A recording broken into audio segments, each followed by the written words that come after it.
A Marcelina tem que abrir o microfoninho, querida. Clica no microfoninho.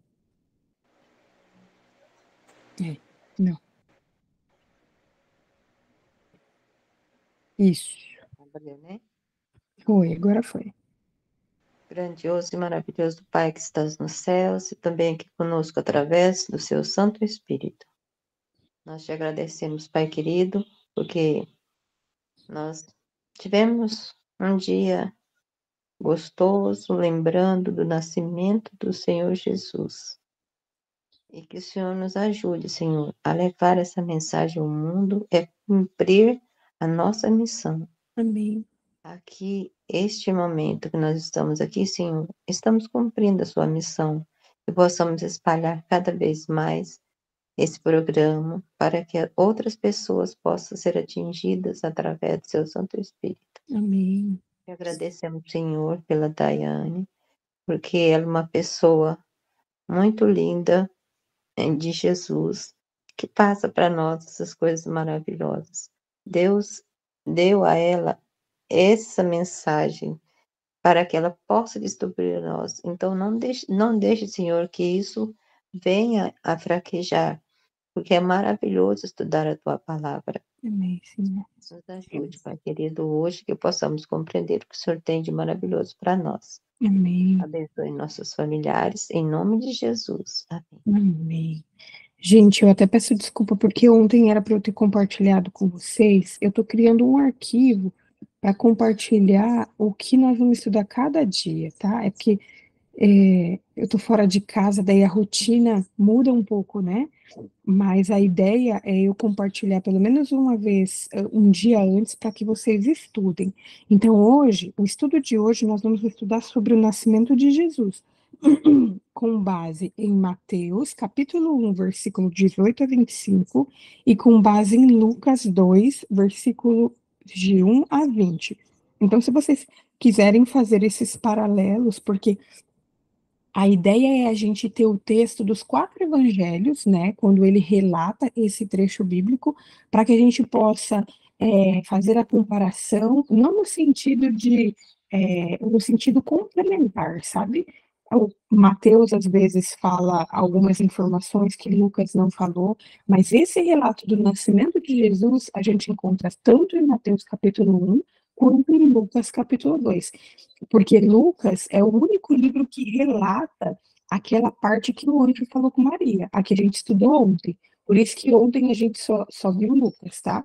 Hoje a gente vai ler Lucas, capítulo 2, versículo de 1 a 20, e daí depois vocês podem ler Mateus em casa para complementar. O relato de Mateus ele é bem rápido, né? São apenas 7 versículos, mas eu acho interessante, vale a pena a gente fazer essa complementação, porque esse é o objetivo da Bíblia. Por isso que tem quatro evangelhos, porque cada evangelho ele foi escrito, cada livro, Mateus, Marcos, Lucas e João, foi escrito direcionado a um tipo de povo. Então, às vezes um é mais detalhado que o outro. Marcos é o livro cronológico. Então, se você quer saber dos acontecimentos, o que aconteceu uma coisa após outra, é Marcos. Por isso que o livro base do nosso estudo é o livro de Marcos. Só que o livro de Marcos, ele começa a relatar a partir do batismo de Jesus.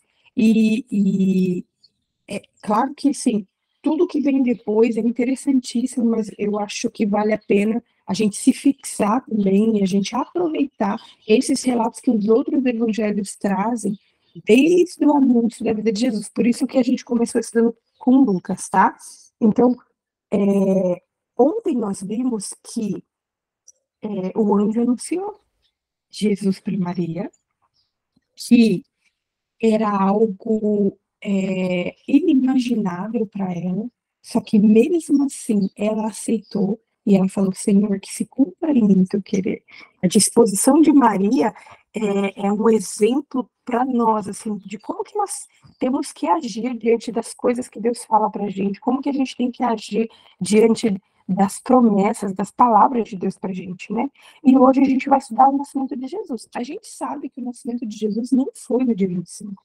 É um dia que foi colocado instituído já, nós vamos ver como que foi instituído, só que, e ontem eu até compartilhei aquela questão do culto, quem quisesse fazer um culto e utilizar ali aquele cronograma que eu fiz, porque mesmo que não seja nesse dia, a gente tem que aproveitar todas as oportunidades para a gente voltar nossa mente para Deus. Então, por isso que é interessante contar para as crianças, sempre falando, olha, não foi hoje, mas Jesus nasceu. O nascimento de Jesus, ele é verdadeiro. O que não é verdadeiro é a data que colocaram. Então, Lucas capítulo 2, versículos de 1 a 20, nós vamos ler hoje. Hoje eu estou naquela Bíblia Índios, na Bíblia do meu pai, que eu deixei a minha no quarto e Jonatas está lá, mas é uma leitura, uma tradução muito gostosa também da gente ter. Então vamos lá, ó. Diz assim: naqueles dias foi publicado um decreto de César Augusto convocando toda a população do império para recensear-se. O primeiro recenseamento foi feito quando Quirino era governador da Síria. Todos iam alistar-se, cada um na sua própria cidade. José também subiu da Galileia, da cidade de Nazaré, para a Judéia, a cidade de Davi, chamada Belém, por ser ele da casa e família de Davi, a fim de alistar-se com Maria, sua esposa, que estava grávida. Estando eles ali, aconteceu completarem-se os dias, e ela deu à luz o seu filho primogênito, enfaixou e deitou numa manjedoura, porque não havia lugar para eles na hospedaria. Versículo 8. Havia naquela mesma região pastores que viviam nos campos e guardavam seu rebanho durante as vigílias da noite. E um anjo do Senhor desceu aonde eles estavam, e a glória do Senhor brilhou ao redor deles, e ficaram tomados de grande temor. O anjo, porém, lhes disse: não temais, eis que vos trago boa nova de grande alegria, que será para todo o povo. É que hoje vos nasceu na cidade de Davi o Salvador, que é Cristo o Senhor, e isto vos servirá de sinal. Encontrareis uma criança envolta em faixas e deitada em manjedoura. E subitamente apareceu com o anjo uma multidão da milícia celestial, louvando a Deus e dizendo: glória a Deus nas maiores alturas, e paz na terra entre os homens, a quem ele quer bem. E ausentando-se deles os anjos para o céu, diziam os pastores uns aos outros: vamos até Belém e vejamos os acontecimentos que o Senhor nos deu a conhecer. Foram apressadamente e acharam Maria e José e a criança deitada na manjedoura. E vendo, divulgaram o que lhes tinha sido dito a respeito deste menino. Todos os que ouviram se admiraram das coisas referidas pelos pastores. Maria, porém, guardava todas essas palavras, meditando-as no coração. Voltaram então os pastores, glorificando e louvando a Deus por tudo que tinham ouvido e visto, como lhes fora anunciado. Então, nós temos aqui o relato mais detalhado que a Bíblia apresenta sobre o nascimento de Jesus e sobre como foi esse anúncio às pessoas. Então, assim, só para a gente entender o contexto, naquela época, esse imperador, que é chamado de César Augusto, ele fez um decreto. E a gente vê que Maria e José cumpriram, né?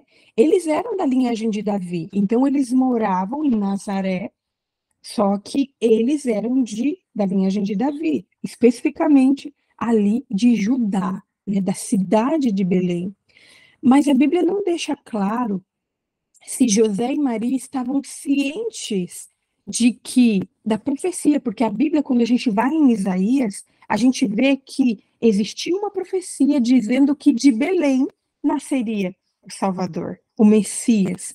Só que em nenhum momento fala, aqui nesse relato bíblico, e nem em Mateus, se Maria e José, se eles sabiam dessa profecia em si.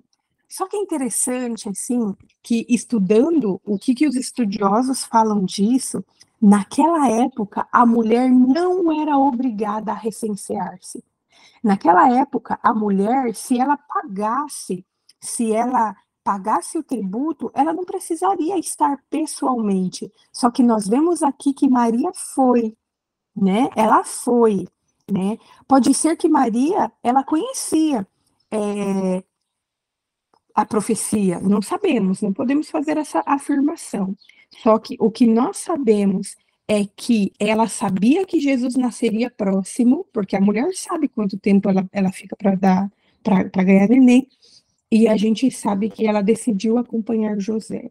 Então, eles, pode ser até que eles quisessem, o comentário bíblico traz isso, né? Pode ser até que eles quisessem estabelecer residência ali em Belém, mas o que importa é que aquilo que o Espírito Santo falou para eles, para onde eles iam, eles foram. E o que eu acho tão interessante, gente, porque assim, olha, César Augusto, ele era um imperador pagão, ele nem acreditava em Deus. Só que mesmo assim, as palavras dele foram utilizadas para que o cumprimento da profecia ocorresse. Vocês conseguem perceber isso? Porque assim, olha, quando uma profecia, ela não como que a gente fala? A gente estudou em Amós, né? Existem profecias que são, que eu não vou me lembrar o termo agora, mas assim, que para se cumprir precisa de outra coisa, são condicionais, isso, condicionais é a palavra. Existem profecias que são condicionais. Essa profecia do nascimento de Jesus não era condicional. A profecia dizia que ele nasceria em Belém, numa cidade simples, numa cidade que não tinha, não era uma cidade como que fala assim, uma cidade tão grande, porque isso é provado, porque não tinha nem hospedaria para todo mundo. Queriam fazer aquele recenseamento. Só que quando Deus quer, ele utiliza até mesmo pessoas e nem acredita nele para cumprir as palavras que ele falou. Então, outra curiosidade também, que a Bíblia ela não relata o ano exato que Jesus nasceu e nem o dia. Isso é algo que foi criado depois. Isso é uma curiosidade sobre a cultura hebreia, porque fala ali que deixa muito claro isso, né? E fala duas vezes nesse texto que a criança foi envolta em faixas, e quando o anjo aparece, ele fala novamente: a criança está envolta em faixas. Na cultura hebreia, as crianças, ao nascer, eram lavadas com água, esfregadas com sal e envolvidas em faixa. Olha que interessante. Era feita uma esfoliação logo ali quando nascia, né?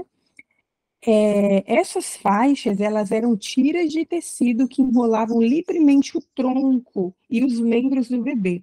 Segundo o costume, o bebê era posto diagonalmente numa peça quadrada de tecido, duas pontas eram dobradas sobre o corpo e uma ponta sobre os pés, e a outra por baixo da cabeça. Esse arranjo era mantido por mãos que seguravam frouxamente o exterior. Eu não sei se vocês, mas eu me lembro que na época que meu irmão nasceu, que meus priminhos nasceram, que possivelmente eu nasci, a gente usava essa técnica, né? O coeiro, né? Não era faixa, a gente não chamava de faixa, mas o coeiro. Colocava o neném assim, dava uma dobradinha para deixar meio um triângulo, colocava um negócio para um lado, um negócio para o outro, e a pontinha assim para ficar tipo um canudinho, um charutinho, né? E essa é uma cultura hebreia. A única diferença é que aqui no Brasil, na nossa cultura, as crianças são lavadas com água, né? E naquela época era com água e sal. De certo para tirar aquele negócio branco que fica, né? Então, só uma curiosidade. Então, o texto fala que não havia lugar para eles na hospedaria. As pessoas tinham vindo para o recenseamento. As pessoas que moravam ali, elas eram dali, mas moravam em diferentes lugares. E nesse recenseamento, todos tiveram que vir para esse lugar. E o que demonstra que Belém de Judá é uma cidade tão simples e uma cidade que não tinha uma estrutura, que não era uma cidade famosa, é que não tinha lugar para todos. Não tinha hospedaria para todos, né? Então, Jesus, ele nasceu num estábulo, num lugar. Quando a gente vai pesquisar sobre a cultura da época, normalmente os estábulos da época eram como se fossem cavernas. É diferente de hoje, né? Hoje, normalmente, é lá um mangueiro que tem lá no meio do pasto, enfim. Mas naquela época, normalmente, eram como se fossem cavernas. E Jesus, ele nasceu em um lugar simples e foi colocado numa manjedoura, ou seja, num lugar ali onde, num coxo cheio de palha, né? Nenhum lugar mais humilde poderia ter sido achado para deitar o bebê Jesus. Ninguém pode dizer que iniciou a vida de um modo mais renegado. Maria e José eram pobres de riqueza deste mundo, mas eram ricos de fé. A Bíblia fala que quando Jesus nasceu, que um anjo apareceu para os pastores. Naquela época, e já dá para a gente ter uma noção da época que isso aconteceu, porque na Palestina, onde isso aconteceu, o inverno ele acontecia do final de novembro até maio. Não, deixa eu ver. Janeiro, fevereiro, março, até abril. Então, era o período ali do inverno rigoroso, com chuvas rigorosas. Nesse período, os pastores não ficavam em campo aberto com os animais, porque fazia chuva, aí tinha chuva, fazia muito frio, muito frio. Então, a Bíblia ela não fala a data, não fala a hora, mas possivelmente por ver que os pastores estavam em campo aberto, era o período do outono, que ia de abril até novembro. Na realidade, não o período do outono, né, em si, porque ali pegaria verão e outono, primavera e outono, mas é um período que dá para a gente imaginar que os historiadores falam que possivelmente foi o nascimento de Jesus. Mas é um período muito grande, não dá para a gente falar que foi abril, maio, junho, julho, entendeu? E eu acho que foi providencial de Deus também, porque assim, olha, se fosse escrito hoje que a gente não tem certeza, o dia 25 de novembro quase é venerado, de dezembro, né? Quase é venerado, tem pessoas que quase idolatram essa data. Imagina se tivesse na Bíblia, Jesus nasceu dia 14 de abril, entendeu? Então, não é o objetivo de Deus se fixar no dia, entendeu? Isso aí não faz diferença nenhuma. O que importa é que Jesus nasceu, que Jesus nasceu num local simples, que ele se destituiu de toda a glória lá do céu e ele veio para essa terra. Então, a Bíblia fala que um anjo, possivelmente o anjo Gabriel, aquele que anunciou a Zacarias que João Batista ia nascer, aquele que anunciou a Maria que Jesus ia nascer, ele vem falar com pastores. Pastores era uma das profissões mais simples que existia na época, porque as pessoas quase moravam ali no campo, cuidando das ovelhas. Era um trabalho árduo, mas eram pessoas simples e que possivelmente pessoas que acreditavam que o Messias viria. E existem alguns historiadores que falam que quando os pastores eles estavam juntos, eles conversavam, né? Eles tinham turnos para que nem todos ficassem acordados o dia inteiro, ou a noite inteira, porque eles ficavam dia e noite com as ovelhas, e que nesses turnos eles aproveitavam para conversar. A cultura hebreia era uma cultura que gostava de conversar, né? Tinha ali uma fogueirinha, tinha ali as pessoas deitadas em volta, alguns dormindo, outros vigilantes, então eles conversavam. E provavelmente eles estavam conversando sobre as coisas, sobre os acontecimentos. Não existiam assuntos tão seculares, não existia Instagram para a gente saber de fofoca. Então, eles possivelmente estavam conversando sobre coisas que eles estudavam nas escrituras. E foi com essas pessoas que o anjo apareceu. E quando o anjo apareceu, ele fala assim: olha, a primeira coisa que ele fala é: não tenha medo. Não tem mais, não tem mais. E ele fala que hoje na cidade de Davi nasceu Salvador. E isso demonstra tanto que os pastores sabiam quem era o Salvador, porque imagina vocês, eu falo para vocês assim, ó, hoje nasceu o Frederico. Daí vocês falam assim, vocês sabem quem é Frederico? Não sabem. Daí vocês vão falar, quem é Frederico? De onde que vem? E vocês vão querer saber mais informações. Só que aqui não houve diálogo, não houve esses questionamentos, porque eles já sabiam quem era o Messias. E eles já aguardavam o Messias.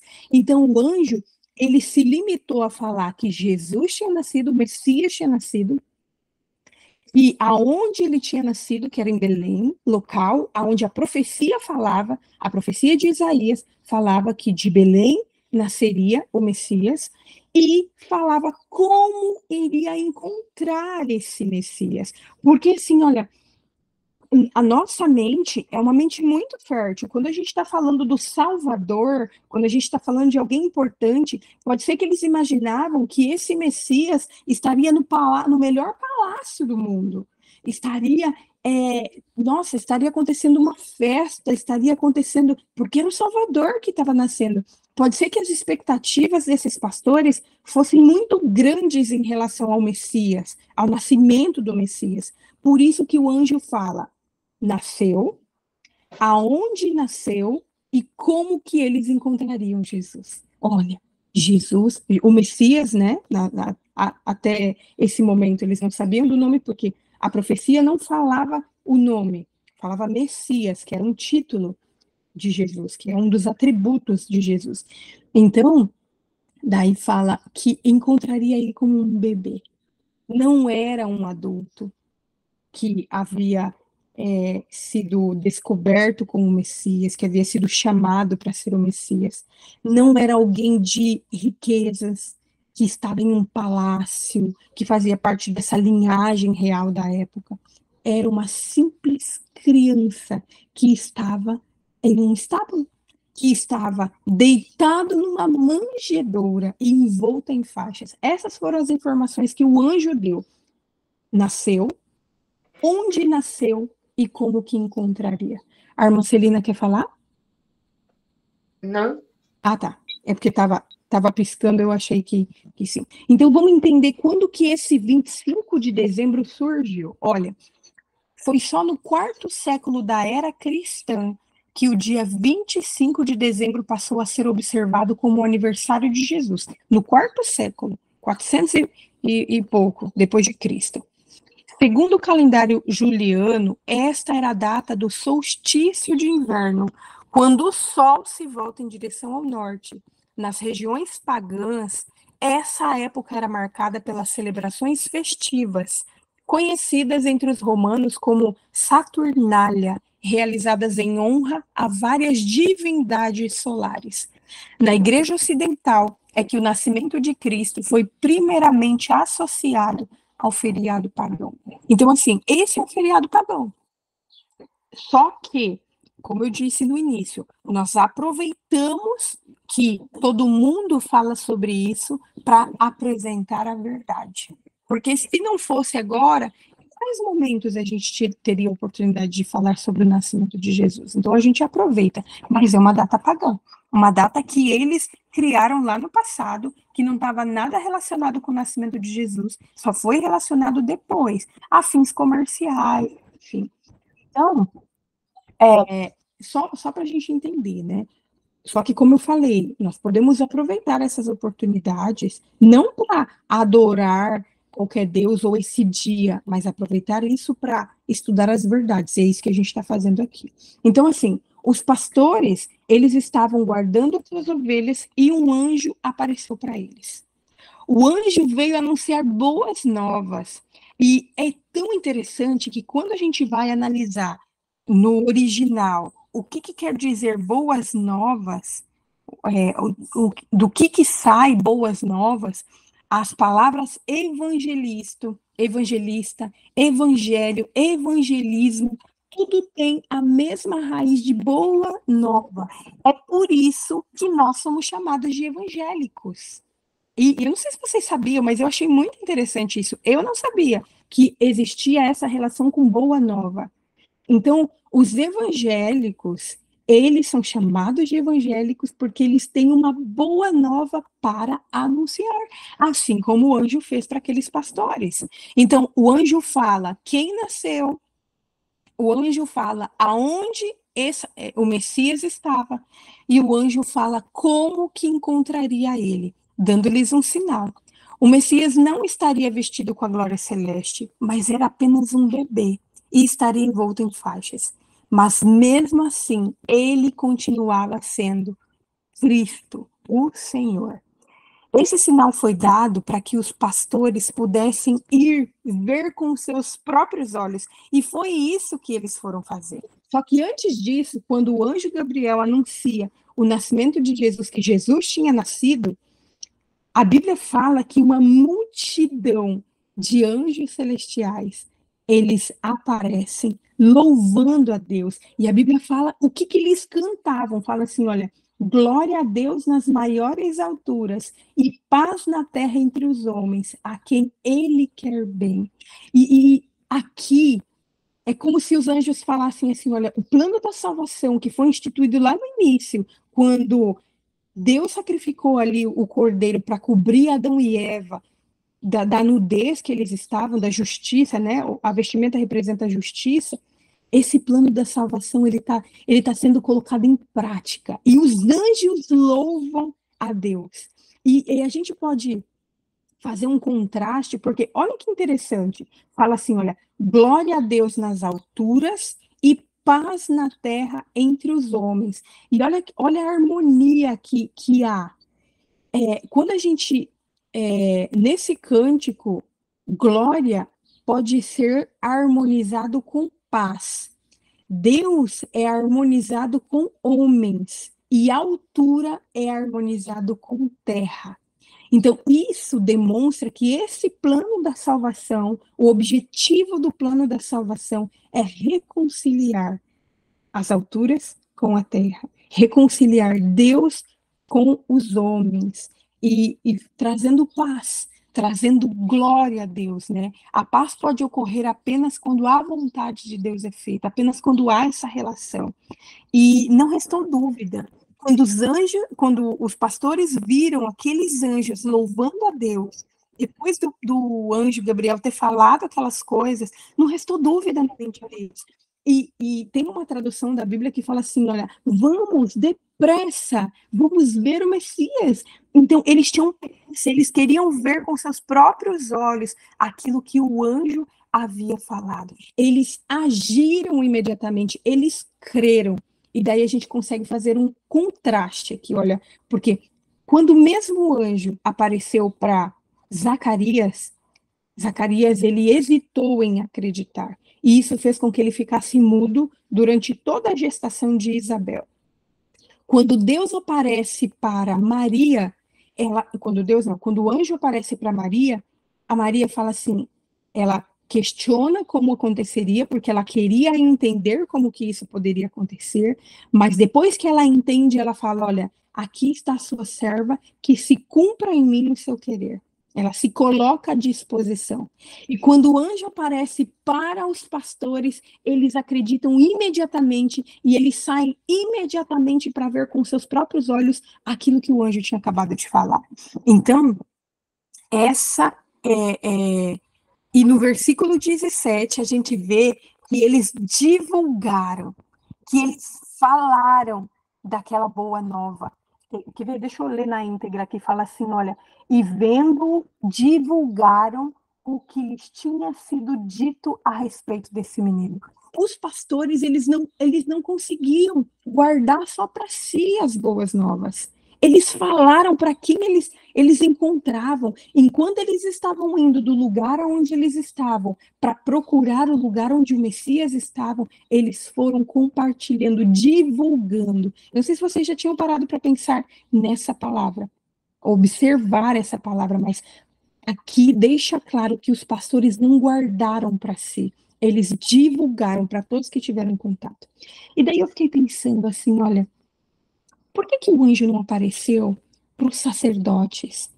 Por que o anjo não apareceu para os escribas, para os fariseus, para os mestres da lei? O anjo ele vem aparecer para simples pastores. Será que essas pessoas que conheciam a Bíblia e que falavam, que sabia tudo de cor, será que elas teriam a mesma disposição em ouvir e crer, em ouvir e compartilhar, sair divulgando para todo mundo? Será que eles estavam dispostos? E daí eu fiquei pensando assim, olha, nós nunca seremos capazes de ser como Jesus, de ter o despreendimento de que Jesus teve, porque só ele teve a glória e se destituiu de toda essa glória para vir nascer aqui nessa terra, viver aqui nessa terra, para nos dar a oportunidade da salvação.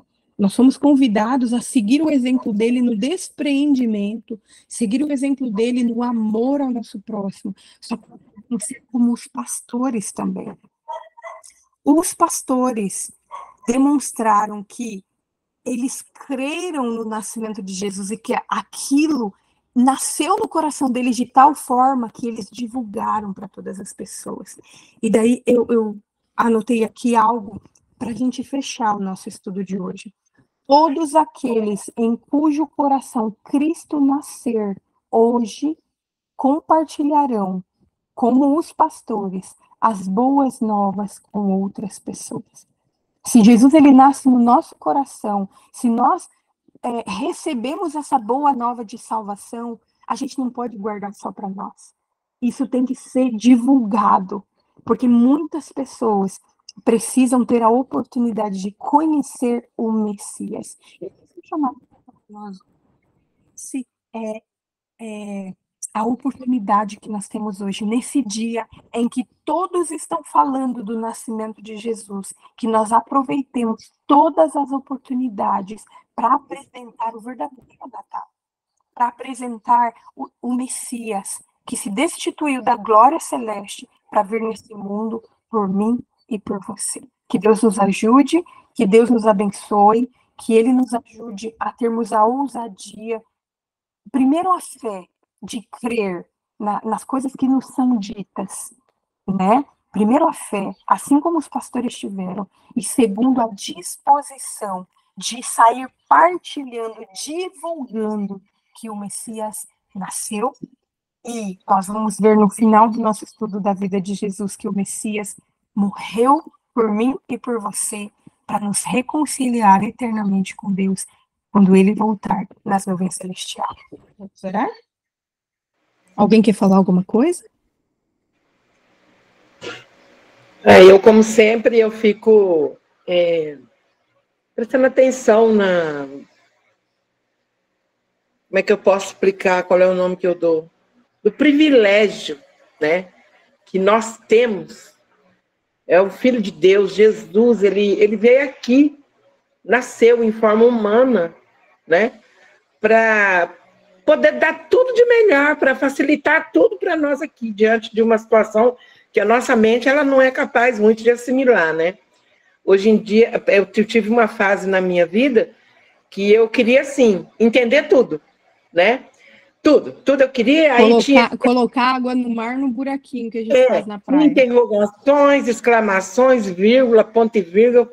Aí um dia eu falei com Deus, falei, Senhor, sossega essa minha cabeça e faz eu absorver somente aquilo que eu preciso, né?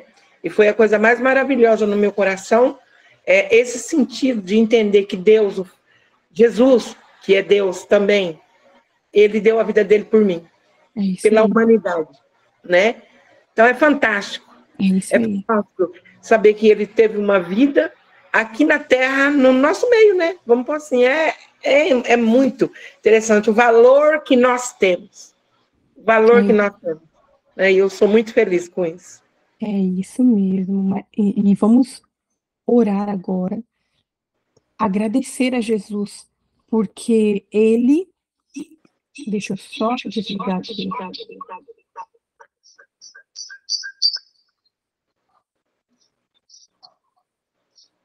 Tá dando eco?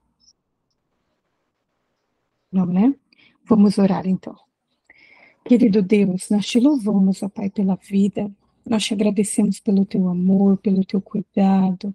Nós te agradecemos, Senhor, porque um dia o Senhor deixou o seu trono lá no céu para vir a essa terra, nascer e ficar no nosso meio, Senhor, por 33 anos, a fim de nos ensinar o desprendimento, a fim de nos ensinar como viver aqui nessa terra e principalmente como nos preparar para a eternidade, para nos encontrarmos contigo, Pai. Senhor, nós sabemos que hoje não é o seu aniversário, mas nós queremos, ó Pai, te louvar pela oportunidade de relembrarmos a verdadeira história do teu nascimento. E nós pedimos, ó Pai, que nos ajude a ter a fé que esses pastores tiveram e nos ajude, ó Pai, a termos a ousadia deles, que eles tiveram de divulgar a boa nova que nós recebemos hoje, que nós estamos recebendo em nossa vida, Pai. A nossa vida está em tuas mãos, que o Senhor continue a obra que o Senhor começou na nossa vida, e nós a entregamos em tuas mãos.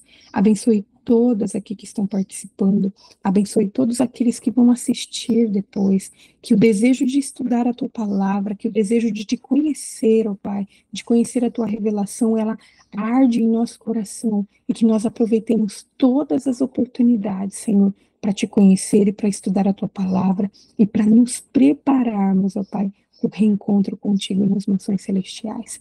Nós colocamos a nossa vida em tuas mãos e fazemos isso em nome de Jesus. Amém, Senhor. Amém. Beijo, gente. Eu só vou tirar uma foto nossa